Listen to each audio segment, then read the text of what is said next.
Good morning, good afternoon, good evening, family. Welcome, welcome to this crazy house. With me, your host, Khadijah.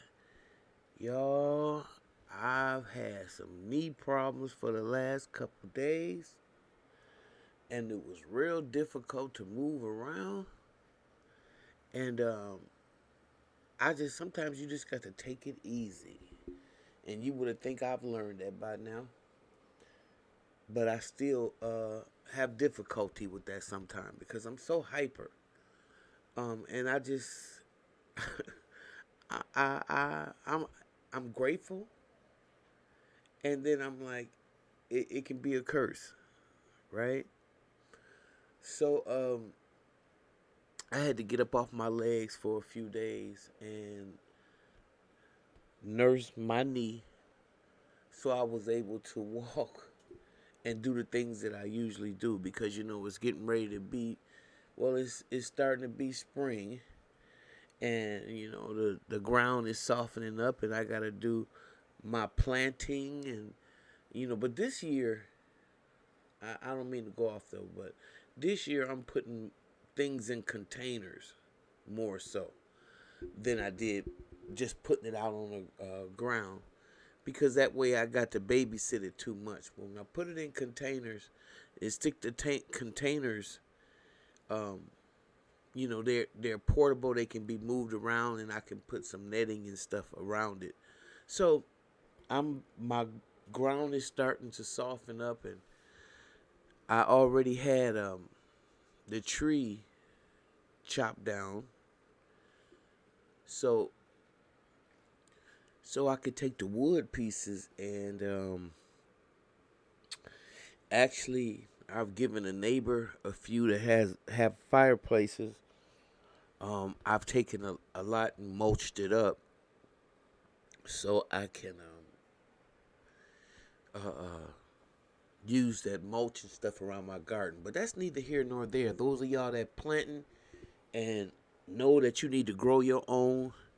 Remember, Obama kept telling us that, and a lot of y'all didn't want to, couldn't understand what he was talking about. Why he keep talking about growing your own? Well, I guess you know now, right? Because they're playing with our in our faces, telling us that it's an inflation, it's a shortage about everything, and while they're rich, just continue to get richer. But I found an interesting family story today, and it buckles up because it comes from the Reddit drama tales, okay? And I like their family stories because I like that when people share what goes on in their family, a lot of times it makes it easier for other people to discuss what goes on in theirs, especially if it's traumatizing or stopping their growth as a human being. And this particular story, and I've heard this story so many times, um, in terms of family dynamics, um, I'll share my story with you, not in this video, but a little later on.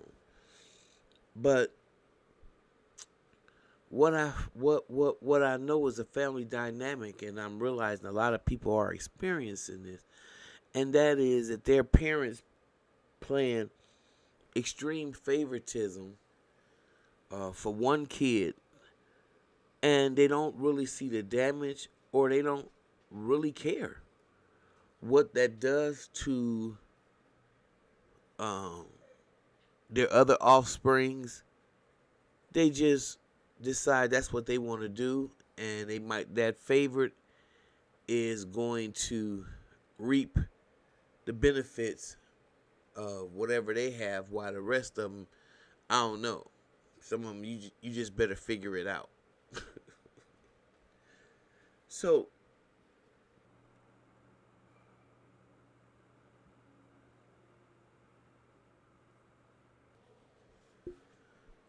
within the family dynamic, things can be real complicated, And I want to share this with y'all, okay? And this is like family drama. And how many of y'all, if you're going to be honest, if we can have an open and honest conversation, how many of y'all have experienced something like this? Let's get it. My name is Jake, and if I had any doubts about where I stood in my family, they were erased the day I found out about the will. It wasn't even some dramatic, sit down moment where my parents dropped the news themselves. No, I found out entirely by accident, by sheer dumb luck. It happened a few months ago when I was at their house, the same house I had been helping them pay for over the past 5 years. The mortgage, the occasional grocery runs, even fixing up things around the place. I was the one keeping it all together while my brother, Eric, did absolutely nothing. And when I say nothing, I mean nothing. No job, no responsibilities, just lounging around waiting for life to hand him everything on a silver platter, which, apparently, my parents were all too happy to provide. That day, I was helping my dad with some paperwork because, as usual, neither of them could be bothered to figure out how to do things themselves. He had asked me to skin some documents for him, a bunch of legal and financial stuff, and I didn't think twice about it until I saw it. A folder labeled estate plan and last will and testament sitting right there in the stack. Now, I don't normally snoop, but curiosity got the best of me. After all, I had been the one making sure they kept a roof over their heads. It wasn't exactly out of line to wonder how things were set up for the future. So I opened it, and that's when I saw the words that made my stomach drop. Everything, and I mean everything, was going to Eric. The house, their savings, their assets. Not a single mention of me, except for some generic line about loving both of their sons equally. Yeah, sure. Equally. That's why they made sure their golden child would inherit everything while the son actually keeping them afloat didn't even get a footnote. I felt like a fool. Here I was, bending over backward for them, making sure their bills got paid on time, making sure they never had to worry about food, while they sat back and planned for a future where I got absolutely nothing. And Eric? He wasn't just lazy, he was entitled. He never lifted a finger to help them, never contributed a dime, but he had somehow convinced them that he deserved it all. Maybe because he was the younger son, maybe because they just always babied him, maybe because he knew exactly how to manipulate them. Whatever the reason, they had made their choice. I sat there staring at the paper, my hands shaking from a mix of rage and betrayal. How long had they planned this? Had they always intended for me to just be their free financial safety net with nothing in return? Did they ever even appreciate what I did for them? I had no idea how long I had been sitting there, but eventually, my dad noticed I wasn't scanning anything. Hey, Jake, what's taking so long? He asked, walking back into the room. I didn't even bother to hide the will. I held it up and looked him dead in the eye. So, this is how it is? I said, my voice unnervingly calm. Everything to Eric? After everything I've done for you. My dad's face went pale for a second, but then he sighed, like I was some little kid throwing a tantrum. Jake, it's not what you think. Really? I snapped, because it looks pretty damn clear to me. I've been paying your mortgage, helping with groceries, fixing the house up while Eric does nothing, and you still decided he's the only one who matters. Dad looked uncomfortable, but instead of actually explaining himself, he just muttered, it's complicated. That was it. No apology. No attempt to justify it beyond those two useless words. Just a weak excuse and an expectant look, like he was waiting for me to drop it and go back to being their personal ATM. I should have walked out right then and there, but I wanted to hear it from both of them. So I called out for my mom. When she came in and saw the will in my hands, her reaction wasn't much better. She at least had the decency to look guilty, but the words that came out of her mouth made my blood boil. Jake, honey, you don't need the inheritance, she said gently, like she was doing me a favor. You have a good job. You're independent. Eric, well, he struggles. We just want to make sure he's taken care of. That was the moment something inside me snapped. They weren't even denying it. They knew exactly what they were doing, and in their minds, it was completely justified. They had spent years enabling Eric's laziness, and now they were planning to reward it by handing him everything while I got tossed aside like an afterthought. I took a deep breath, clenched my jaw, and set the will down on the table. Got it, I said, my voice eerily calm. Glad to know where we stand. Then I turned and walked out of the house, ignoring their protest as I slammed the door behind me. They had made their decision. Now it was time for me to make mine. I didn't go back to their house after that. I didn't call. I didn't check in. For the first time in years, I let them handle their own damn problems. If they needed something fixed, They could figure it out. If they needed groceries, they could find their own way to the store. And most importantly, if that mortgage bill showed up, well, I wasn't the one paying it anymore. The silence lasted about 2 weeks. At first, I think they assumed I was just pouting and would come crawling back like always. Maybe they expected me to cool off and apologize for daring to question their decision. But when the days kept passing with no word from me, and more importantly, no financial help, you could practically feel the shift in their attitude. Then, one afternoon, my phone buzzed. Dad texted, "The property taxes are due." That was it. No, he didn't text, "Hey, how have you been?" "No, sorry for what happened." "No, we really appreciate everything you've done." Just a cold, transactional message as if I were still the walking bank they could tap into whenever they pleased. I stared at the screen for a moment, almost amused at how predictable they were. They really thought they could just demand money like nothing had happened? That I'd keep playing my part as their financial safety net, even after they made it clear I was disposable? I calmly typed back, "I'm sure Eric will handle it, since the house is his and all." It took exactly 5 minutes before my mom called. I let it ring. Then another text came through. Mom texted, "Jake, please don't be like this. We need to talk." Here's what you can expect to pay for your tax prep. Wait, this is backwards. No, I hate that YouTube want to play all these damn ads, but they don't want to let you, uh, monetize them, and that's kind of getting on my nerves. So let's do this. Now they wanted to talk? Now that their bills were piling up and reality was finally slapping them in the face? I waited an hour before replying. There's nothing to talk about. You made your choice. Now you can live with it. I figured that would be the end of it for the day. I had made my stance crystal clear, and there wasn't a single part of me that felt guilty about it. But then Eric decided to chime in. His text came in late that evening, and the second I saw his name pop up on my phone, I knew it was going to be something obnoxious. Sure enough, when I opened it, I was greeted with pure entitlement. Okay. Eric texted, "Dude, why are you being such a drama queen? It's not a big deal. Just help them out like you always do." I nearly laughed. Not a big deal?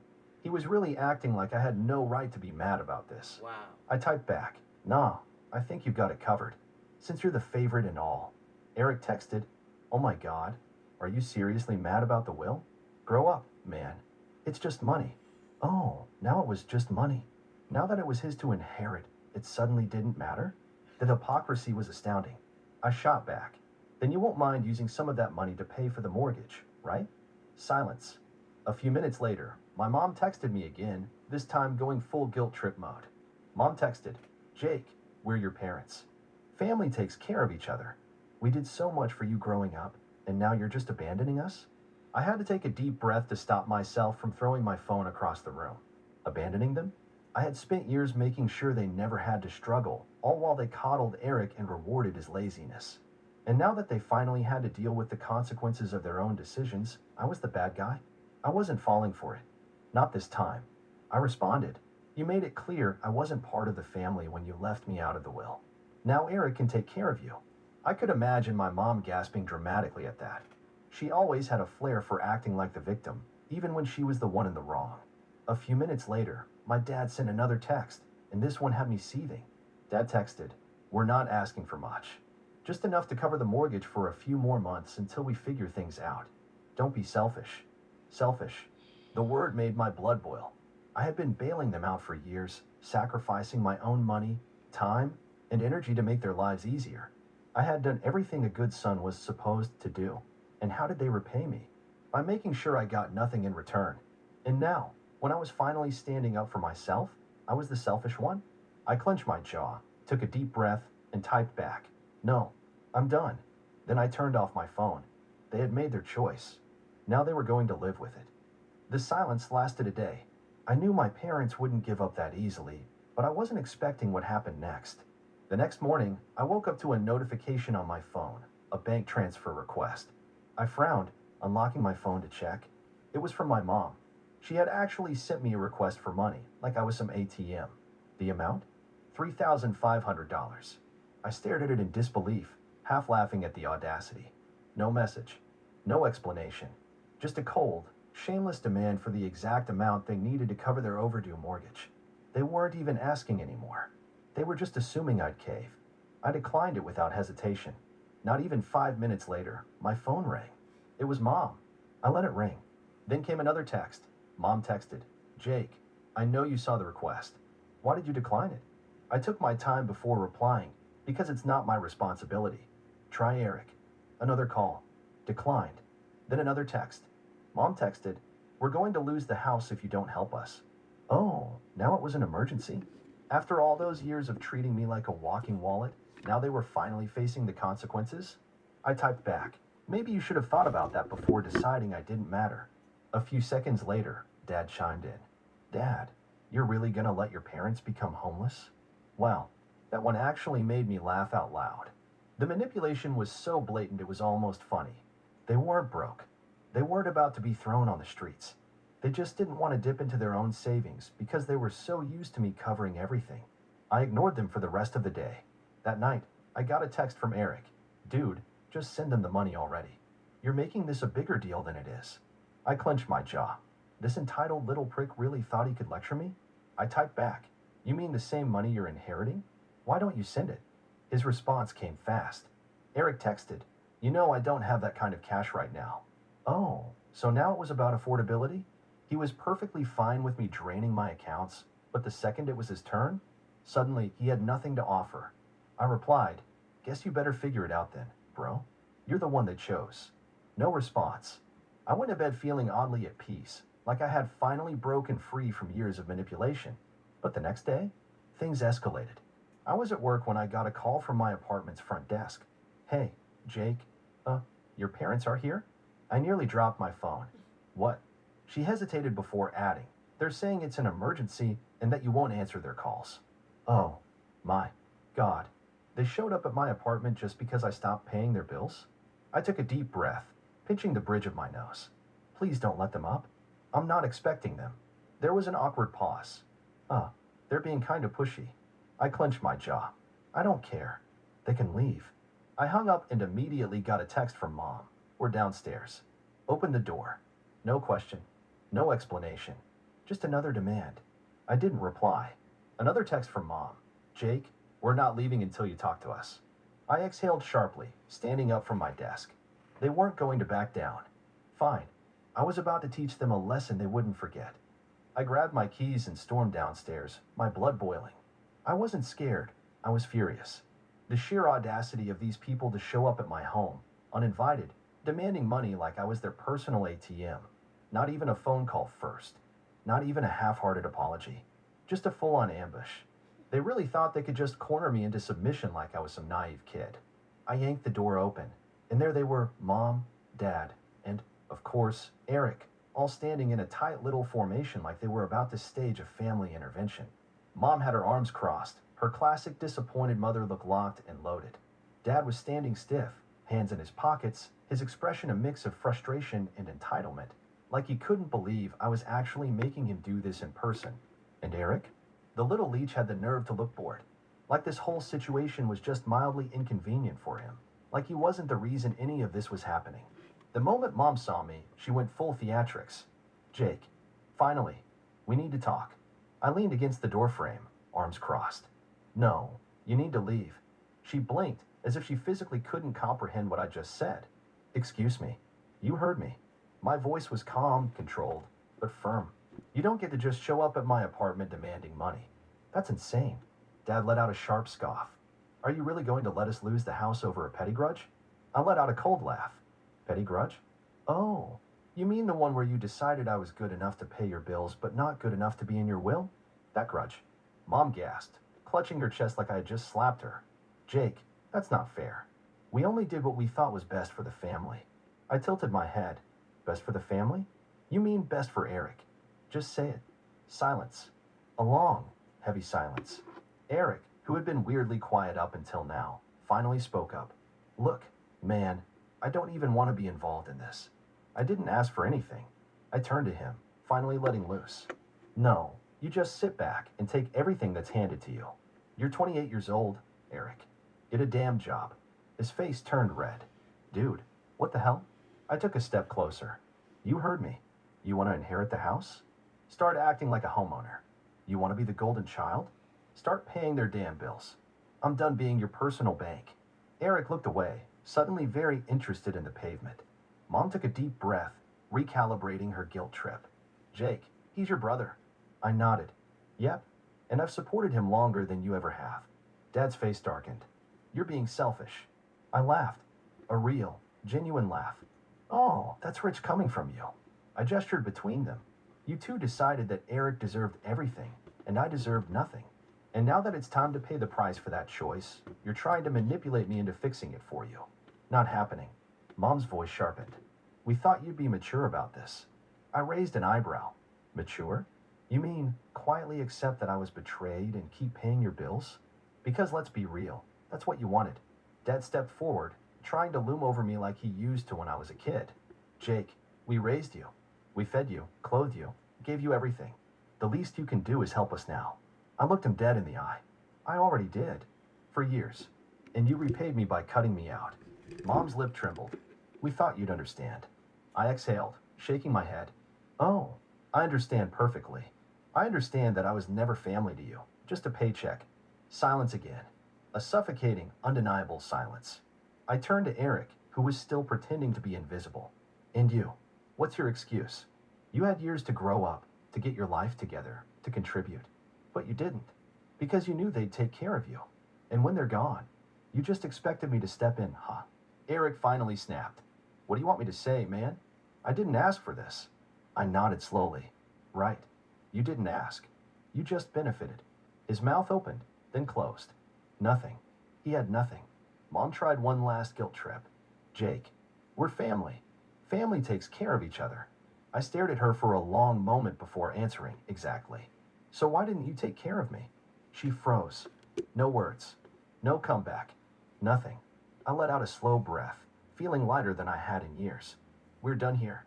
I turned and walked back inside, closing the door behind me. Before I even made it back to my couch, my phone buzzed. A new text from Dad. Wow, after everything we've done for you, you're really gonna abandon us? I smirked, typing back. No, you abandoned me. I'm just finally accepting it. I had sinned. Then I blocked their numbers. But I had no idea that blocking them was only going to make things worse. It didn't take long for things to spiral out of control. Less than a day after I blocked them, I started seeing posts on Facebook. My parents had never been the most tech-savvy, but they sure knew how to air their grievances online, especially when they were feeling self-righteous. At first, I thought it was just my parents being dramatic. I mean, that was their go-to move, airing out family drama for everyone to see. But the longer I scrolled through their feeds, the more I realized this wasn't just about me not helping with bills anymore. The posts were disguised as family love, but they were thinly veiled shots at me. Mom had posted something about how she didn't raise her son to be so selfish, and how true family helps each other no matter what. A few of her friends commented along the lines of how I was a disappointment, and so out of touch with what really matters. Then, Dad chimed in with his own post. So-called family should never turn their back when you need them most. We gave everything to our children, and this is how we're repaid. My son, who should be helping us in our golden years, has chosen to abandon us. He tagged me, adding a passive-aggressive, I hope you're happy, at the end of it. But the real kicker came from Eric. I should have known he'd get in on the drama. He shared a post that was brimming with falsehoods. Some people think that family is just about money. They don't understand that family is about love and sacrifice. I'd do anything for my parents, but some people just don't get that. They're too wrapped up in themselves to realize that true love is about helping those who raised you. He even threw in a disguised jab at me. I wish some people could learn what it really means to be family. I love my parents, and I'm grateful for everything they've done. That was it. That was my breaking point. I sat there, staring at the screen in disbelief. How had it gotten to this point? They turned this entire situation around, made me the villain, the selfish son who wasn't willing to support his sacrificial parents. The son who didn't appreciate all the love they gave me over the years. How could they? I had always been the one who worked hard, the one who contributed, the one who never complained. I had to swallow the fact that, somehow, they had convinced themselves they were in the right, and now they were telling everyone that I was the problem. I didn't want to react immediately. I took a step back, collected my thoughts, and waited for a few hours. I wanted to make sure I didn't just rush into something out of anger. But the more I thought about it, the more I realized that I couldn't let them get away with this. If they were going to drag my name through the mud, I was going to set the record straight. So I pulled out my phone and I started typing. I opened my own Facebook account, the one I kept for close friends and real family, and I posted a lengthy update. I wasn't interested in playing their game. I didn't want to get bogged down in petty back and forths. What I wanted to do was tell the truth. Here's what I wrote. I know I've been quiet for the past couple of days, but I can't stay quiet any longer. My family has been sharing a lot of things online about me that are simply not true. They've portrayed me as the villain, the selfish one who refuses to help my parents in their time of need. I'm here to set the record straight. I've always helped my family. From the moment I could get a job, I've been the one helping with bills, paying for groceries, and supporting them in every way I could. But there comes a point where you can't keep giving without being respected. Over the years, I've watched my parents favor Eric, giving him everything: the house, the money, the attention.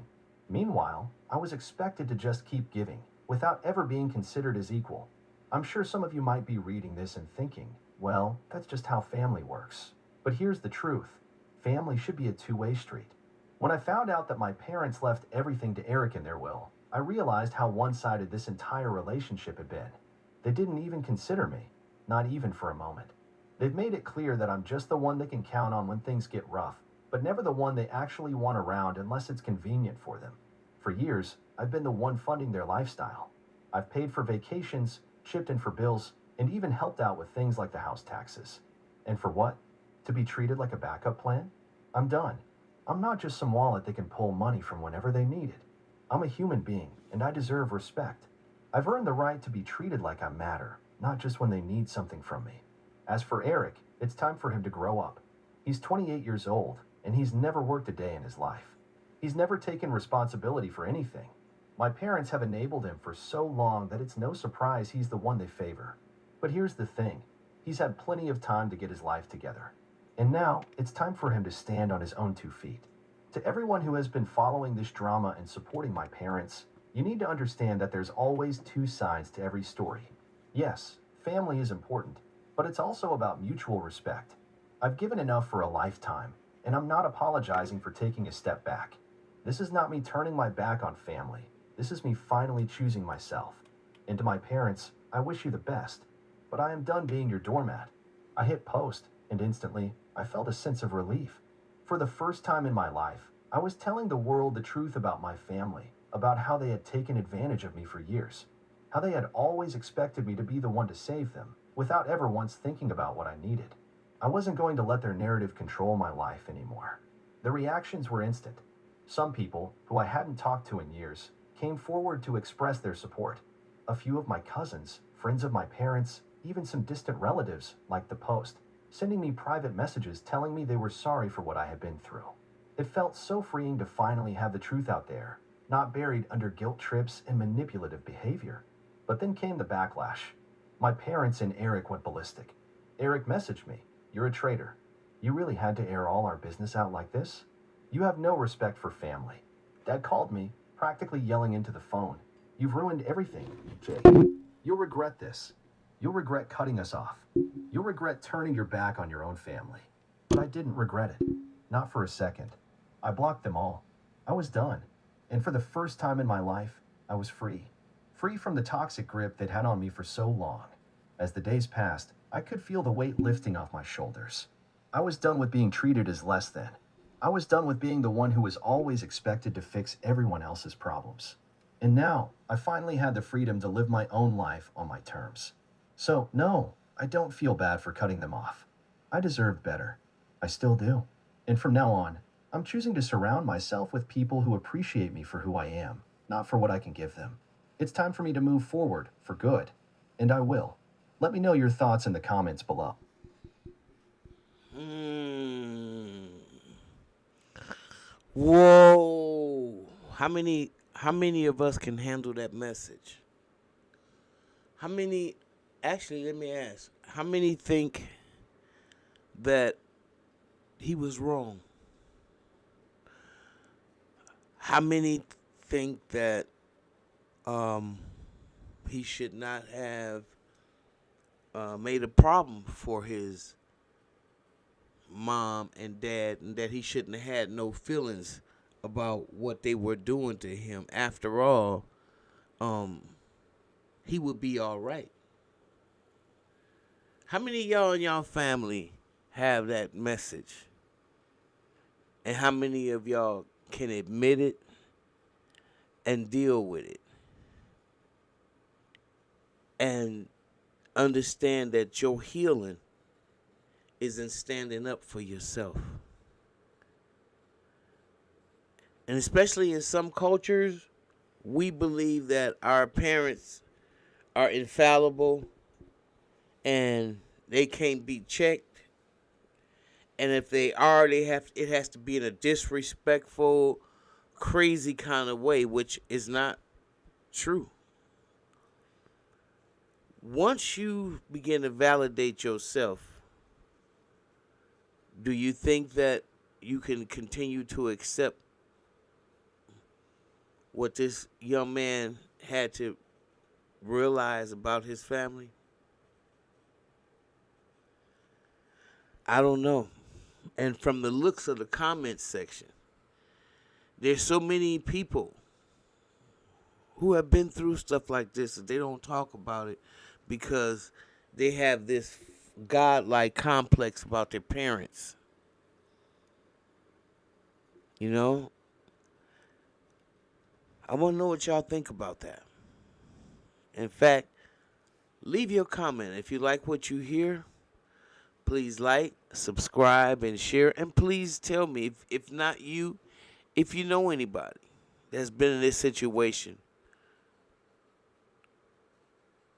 and have parents who authentically just don't see you. And the way they see you is not the way you want. It is not the way you are. You're not an ATM. You're not a money bag. Whatever it is. How many of y'all have experienced that and are bold and brave enough to talk about it? All right. If you like what you hear, again, subscribe and share my channel. And I'll see you in the next video.